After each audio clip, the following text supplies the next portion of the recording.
area is When you always go side around. times side. You only Okay. do them all when you're going around the edges. Because you have to remember when you're doing, let's just say this is 5 and 3, because I can't make it that big. You're talking about 5 feet here. That's 5 feet there.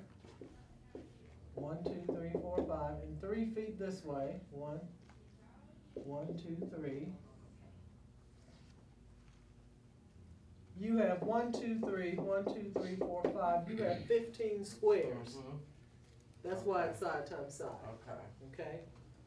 So however many this way times however many this way, that will give you how many squares are in that space. Area. Okay. And area is always about how many squares are in there. Okay. And to find those squares, you have to just multiply side times side. So we multiplied side times side of the whole space to get the whole thing. Because we had to know what the whole thing is. It's just like, let's say you want to lay carpet. And you want to leave floor in the middle of that carpet to put a fire pit there or whatever you want to put there. You want to leave that. You can't just measure around that square. You got to measure that whole room and say, this is how much carpet I need, but I'm not going to need carpet in that space there. So you got to subtract that out of that. You see what I'm saying? Can you follow what I'm saying? That's why you had to do that, subtract it out of there. If you're putting tile on your bathroom floor, you're going to have to do the whole thing, but this space that the tub is going to take, you're not going to put towel up underneath that. You see what I mean? So you're going to measure how much of that space is the tub taking up. And you got to subtract that from the whole room. That'll leave just what's left to be tiled. You see what I'm saying? Nicole, you're saying, yeah, but you're not looking like you understand what I'm saying. I do. Okay. Call us out one. So Now, you when have I to, be getting that confused look on my face. yeah, when you get that confused, I had to stop and say it again. I and think again. I got what you're saying, Miss Harris. So I had to find out what of this area am I not gonna cover? And I'm not gonna cover this area that's covered with the swimming pool. So I gotta figure out what area is the pool taking up. Well, the pool is 34 by 18, so that's how many squares it's taken out of there. So I had to figure out what's the 34 times 18. That's 612 of those square feet that we're not going to paint with blue. So 612 out of the whole 1,500 leaves just the 888 square feet. Because you times them first and then times them. By time, it don't matter which ones you do first. Oh, okay. The fact is, I know that I'm gonna have to take this little space here out of the big space here. So the big space was 1,500, Right, the little space was 612. right. I gotta take that 612 out of that 1,500 to figure out what's left. Okay?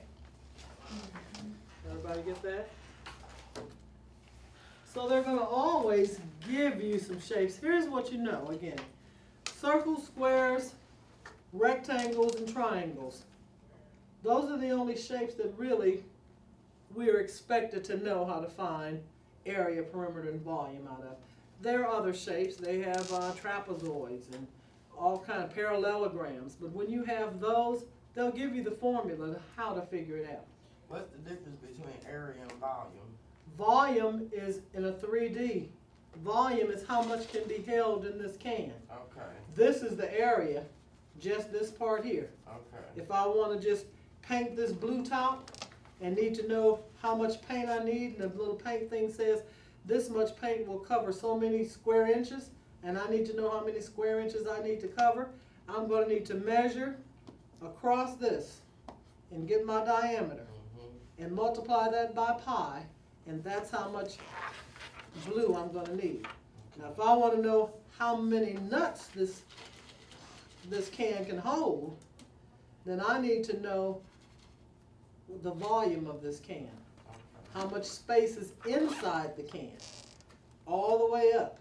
So it still has to do with this area, because it's still only this big, but it's this big all the way down. But that's what helps you find the volume, right? The volume is the area times how high it is. You see. But if I just wanted to decorate this can to make it into a little present, and I wanted to put ribbon just on the edges of this can, you see what I mean? Just tie a ribbon around it, or just tape a ribbon around this can. That's just the outside edge of it. And I'd have to find then the circumference. So I'd have, well, I made a mistake when I said to find that area. I'd find that diameter, but then I'd cut it in half. Because to find the area, we don't use the distance across it here. We use half of that, pi times the radius squared. So if this radius is, let's see, the diameter is 1, 2, or about 3 inches is the diameter, then the radius would be 1.5 inches. And I'd have to say 1.5 times itself times 3.14, and that would be the area of this. To find the distance around it, it would just be 3.14 times the 3. Okay, I must have missed something. Okay? Why, you said pi is 3.14 Uh-huh. all the time, every time? Unless they tell you to use 22 sevenths. Huh? It's 3.14 as a decimal, which translates to 22 sevenths as a fraction. It's the same thing. When you reduce this, 7 goes into 22, what, 3 times with a little bit left, with 1 left over? And if I change this into a decimal, you're gonna get the 1, 4, you'd get another 2, 8, it keeps going. They round it off right here because the 2 is next, they round it off at the 0.4. 3.14 as a decimal is the same thing as 22 sevenths as a fraction. And whenever you see pi, Sometimes it's they always tell gonna you be to there. use, yeah. Okay. So unless they tell you, they usually will say where pi is equal to 3.14. They usually tell you that. But sometimes they'll say pi is equal to 22 sevenths. Anytime they tell you that pi is equal to 22 sevenths, usually it's because you're multiplying like times 14 or some multiple of 7 so that you can cancel that out, and you're gonna end up with just a whole number answer. Where if I multiplied that same 14 times 3.14,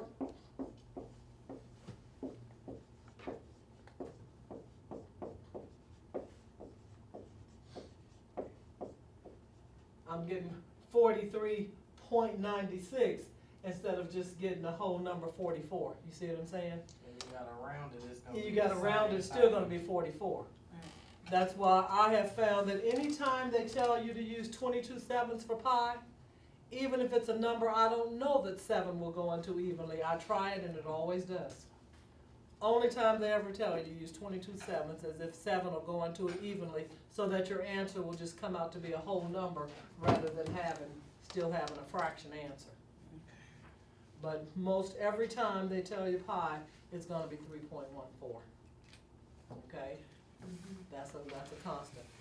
Because what they found is that if you take the diameter, this 3 inches here, if you take this diameter of any circle, just if you make a string out of it and take that string and lay it around the outside of it, it's gonna go around the outside 3 times with a little bit left over. No matter how big your circle is, the distance across that circle, they found out, the relationship to the distance across that circle and around it is that if you multiply it times 3.14 times however, you take that and multiply it times 3.14, you're gonna get that distance around. Now somebody figured that out hundreds of years ago. Smarties. Yeah, that was what they were put on earth to do. And that's what they found out, that if that's how you can find out the distance around a circle or the area of a circle, is if you take that constant, because there's a relationship between that radius, between that diameter, and the circumference and the area of the circle. And so they already figured out the hard part for us, all we have to do is multiply. All right? Let's look at diagram 10, keeping that same thing in mind. It says the diagram at the right shows the plan of the dining area and kitchen of a restaurant. Which expression represents the number of square feet of floor of the dining area? So, The whole thing is 60 by 25, right? But the kitchen takes up some of that space, you see? If you multiplied 60 times 25, you're gonna cover that whole thing. Wow. So what are you gonna have to do? Which one is it? Wow. And you're correct. You're gonna have to find out the area of the big space, the area of that small space, and take that small space away from the big space to find out just the dining area. Now you see, same thing is with that swimming pool. You gotta figure out the whole thing, then figure out the small part and take it away from it if they ask just for that. You know, if they ask you, obviously just for the kitchen, you just do the 15 by 12. And if they just ask for the whole perimeter, then If they ask for the whole thing, yeah, if they wanted the whole space, it's the 60 by 25. But since they just want the dining part of it, and that's a weird shape, it goes around like that, then there's no way. Now, another way for you to do it is you could have, just gone straight up where you see that the kitchen wall there is 12 feet. I like that. See, once you look at it, you can tell all kinds of ways to do it, because the main thing is that you gotta figure out a way that you can figure around it. Let me show you here. So they have the whole thing. And what are the dimensions of this?